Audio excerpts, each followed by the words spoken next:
We all know that in 1492, Christopher Columbus sailed and claimed the title as the first European to step foot on the North American continent. What you might not know is that he thought he was in India. This discovery, if you could call it that, neglects the journey of the Norseman Leiff Erikksen, who traveled to the northern shores of the New World around 1000 AD. But what if I told you that Leiff Erikksen encountered European settlements built before he arrived in 1000 AD on the shores of the so-called New World? The question of who was exactly the first European to set foot on the New World can really never be answered. Just because Leiff Erikksen was the first European to be recorded as setting foot in the New World, we can never truly know. No doubt, thousands of other people journeyed across the North Atlantic before Leiff Erikksen. He was just the first one to be documented for doing it. The idea that Leiff Erikksen, a king of the Norse who had scribes to write about his journey, was the first person to step foot in the New World is nonsense. In fact, thousands of Norse people sailed to the New World, and nothing is known about where they settled or how they fared on the New World. Not much is known, but the saga of Leiff Eriksen's journey has been recorded in book form, and I'll show that on the screen now.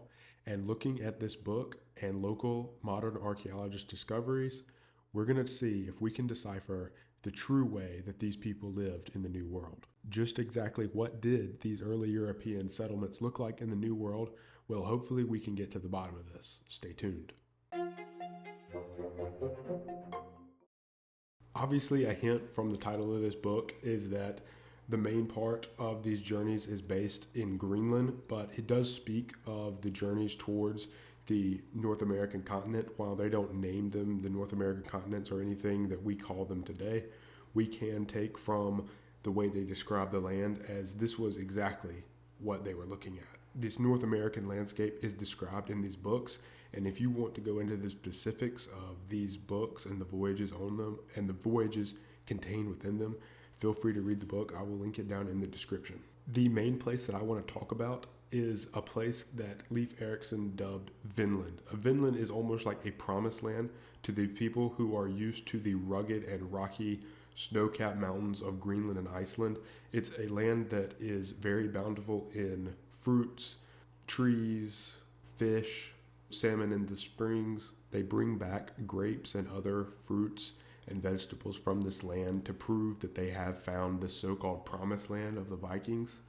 And from what we can tell, this could be anywhere in the area of modern-day Newfoundland, New York, Maine, anywhere upstate New England, anywhere in that area. But strangely enough, though these people were known for their conquering mentality and they had braved the weathers of the North Atlantic and even had massive settlements in Greenland and Iceland, they seem to have never gone back to this promised land. The lack of settlement in these lands is exactly where I started to question the findings of modern day archaeologists. You see, there is a settlement, and I'm going to flash the name of this settlement or this archaeological site up on the screen. There's a settlement in modern day Newfoundland that matches the description of this place called Vinland by the Norse. And as they were excavating this area, they found that this was a very large established settlement. And the strange thing about this is that Leiff Erikksen in no way records that he made a settlement in Vinland. Vinland was approached, it was searched, but it was never settled in, which is exactly why it's kind of strange that Norse settlement was found here in Newfoundland. Charcoal samples from the settlement are carbon and radio dated to about 990 AD, which is right around the time that Leiff Erikksen would have been in the area. We have found workshops, we've found forges, we've found longhouses, we've found walls built around the settlement, proving that this was definitely a well-established settlement of several hundred people. The existence of butternut in the establishment suggests that this was probably a seasonal stop, that because the butternuts do not grow in this area, but they grow farther south in Maine and New York, it is most likely that the Vikings and the Norse people would travel south during the harsh months and back north to this settlement during the winter months, or the summer months, I'm sorry. Now, taking a closer look at what life in this settlement looked like, It's hard to say if relationships with the natives were peaceful or hostile. The forge found in the settlement and the warring nature of the Norse people could possibly mean that the natives and Norse did not get along very well. But nevertheless, the discovery made at the site is that of a thriving Norse city. Agriculture and farming do not seem to be something that the people spend much time with. Caribou, salmon, bird, and seal bones were found all over the settlement, suggesting that the diet of the people was mainly meat. The lack of agriculture also suggests that this was a seasonal settlement. But let's zoom out of Newfoundland and place our focus on the sea around it. The Norse people had a strange obsession with exploring, and the currents along the coast of the eastern United States would have been very tempting.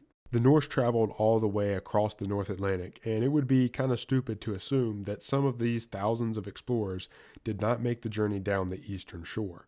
Evidence is sparse, but runestones have been found throughout the continental United States, along with possible Norse artifacts, but none of these artifacts have really been definitively identified.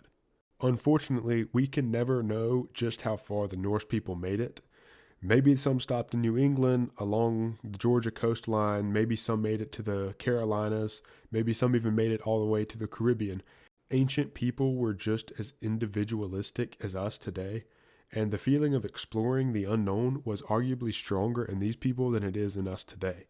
Back across the sea, in the homeland of these voyaging people, political tensions were rising and war with the Anglo-Saxons was raging.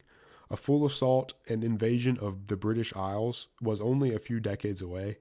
In other words, you could say that back home the Norse people had bigger priorities than exploring the New World, and how unfortunate for them, because if only a little more governmental support for the transatlantic conquest, and the Norse could have probably been the first Europeans credited with the discovery of the Americas.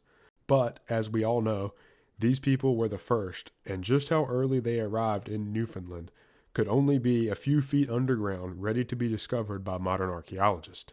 This particular topic of who were the first Europeans to inhabit the North American continent can give the false idea that I'm neglecting the people who truly did discover and thrive on this continent before anyone else. 1000 AD is only scratching the surface of the native history in these lands, but unfortunately these people are not talked about enough. But think about this for a second. What if the Norse inhabited the northern regions of North America for much longer than we currently believe, and due to their much more sophisticated weapons and forms of warfare, were able to pose a serious threat to the woodland nomads that called this forest home?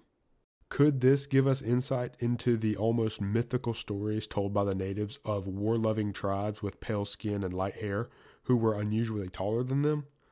Well, this is a question I would love to answer, so you should turn on post notifications because that video will be coming out next week.